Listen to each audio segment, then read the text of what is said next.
Serial रिमझिम के आने वाले एपिसोड में कहानी एक ऐसे मोड़ पर पहुंचने वाली है जहां दर्शकों के लिए ड्रामा, इमोशन और सस्पेंस सब कुछ एक साथ देखने को मिलेगा।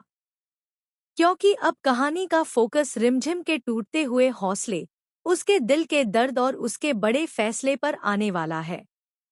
इस ट्रैक में दिखाया जाएगा कि राजमहल में पूजा करवाने के लिए पंडित जी आने वाले हैं। घर का माहौल बेहद परंपरागत और गंभीर दिखाई देगा। सारी तैयारियां चल रही हैं और हर कोई अपनी अपनी जगह व्यस्त है। ऐसे में रिमझिम आगे बढ़कर समीर से कहती है कि वह खुद सात्विक भोजन बनाएगी, अपने हाथों से पकवान तैयार करेगी और पंडित जी को प्रसन्न भी करेगी।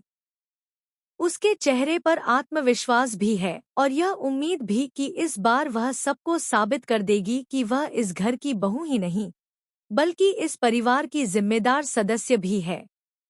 लेकिन कहानी यहाँ एक बड़ा ट्विस्ट लेती है, क्योंकि पर्दे के पीछे मोहिनी चाची पहले से कोई बड़ा खेल रच चुकी होती हैं। उन्होंने चालाकी से सब कुछ ऐसा सेट किया होता है कि रिमझिम पर बड़ी गलती का इल्जाम आ जाए। उनकी इस साजिश का परिणाम यह होता है कि जो भोजन पंडित जी के सामने जाता है वह खराब निकलता है और पूरा दोष रिमझिम पर डाल दिया जाता है। पंडित जी बेहद नाराज हो जाते हैं। घर का माहौल अचानक तनावपूर्ण हो जाता है। सबकी निगाहें रिमझिम पर टिक जाती हैं। जैसे ही पुरोहित जी की तीखी बातें उसके कानों में पड़ती हैं, उसका दिल भीतर तक टूट जाता है। पुरोहित जी उसे डांटते हुए कहते हैं कि तुम इस राजपरिवार की बहू तो बन गई हो, लेकिन इस राजमहल की रानी कभी नहीं बन पाओगी। ये शब्द रिमझिम के दिल पर जैसे तीर की तरह लगते हैं। वह कुछ कह भी नहीं पाती, न सफाई दे पाती है, न अपने दिल की बात समझा पाती है। उसकी आंखों में आंसू आ जाते हैं। उसे महसूस होता है जैसे हर बार उसके साथ ही अन्याय होता है, हर बार उसे नीचा दिखा दिया जाता है, जबकि उसकी गलती होती भी नहीं।